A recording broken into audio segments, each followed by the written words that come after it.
విద్యాశాఖ ముట్టడి ప్రధాన ఎజెండా, ప్రధాన డిమాండ్ డిఎస్సిని 3 నెలల వాయిదా వేయాలనేది ప్రధాన ఎజెండా. ఆ ఎజెండా కోసమే మేము ఈరోజు విద్యాశాఖ ముట్టడి చేయడం జరిగింది. ఇప్పుడు కూడా ఇక్కడ కూడా ఆ అంశం పైన స్పష్టమైన వైఖరి లేదా స్పష్టమైన నిర్ణయం ప్రభుత్వం నుంచి వచ్చినాకనే మేము ఈ గ్రౌండ్ నుంచి వెళ్తామని ప్రభుత్వానికి విద్యార్థుల తరపు నుంచి అందరి తరపు నుంచి తెలియజేయడం జరుగుతుంది. పోస్ట్పోన్ చేయకపోవడం అనేది రానంత వరకు మేము ఇక్కడ నుంచి కదిలేదు. ఇవాళ ఒక్కరోజు కాదు, ఇంకో 2 రోజులైనా ఈ గ్రౌండ్లోనే కూర్చోవడానికి సిద్ధంగా ఉన్నాం. అన్నిటికీ నిర్ణయించుకొని ఈరోజు ముట్టడికి వచ్చినాం. ప్రభుత్వము విద్యార్థులు తేలిపోవాలి. ఇక్కడతోనే ఎంతమంది ఉన్నారు ఇక్కడ మొత్తం టోటల్ గా? దాదాపుగా ఇక్కడ ఒక 500-600 మందితో ఉన్నామన్నా. ఈ 500-600 మంది ఈ రోజు రేపు ఇక్కడే కూర్చొని అన్నము ఏది లేకపోయినా ఉంటాం. మాకు కావాల్సింది ఒక్కటే మాట, మా చెవికి వినిపించే మాట, డిఎస్సి ప్రభుత్వాన్ని 3 నెలలు వాయిదా వేసింది అనేది మాత్రమే వినిపించాలి.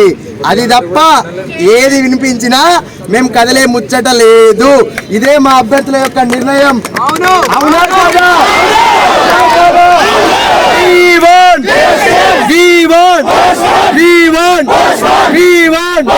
ప్రభుత్వ అధికారులు వెంటనే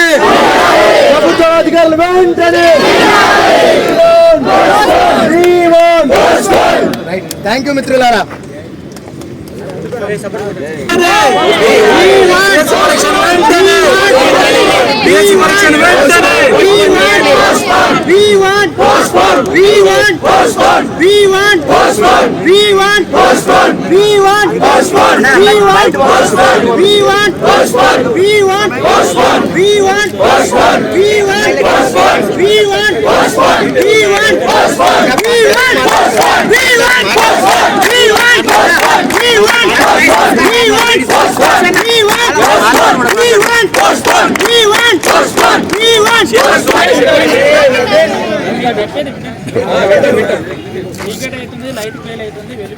సార్ మా బతుకులే చీకటైనాయి, మా బతుకులే చీకటైనాయి.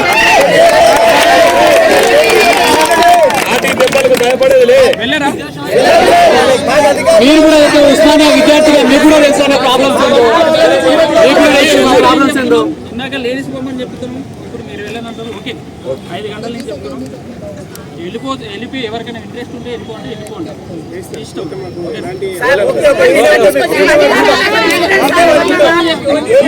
ప్రభుత్వం నుంచి మాకు పాజిటివ్ ఓటు వచ్చేదాకా ఇక్కడే ఉంటామన్నా.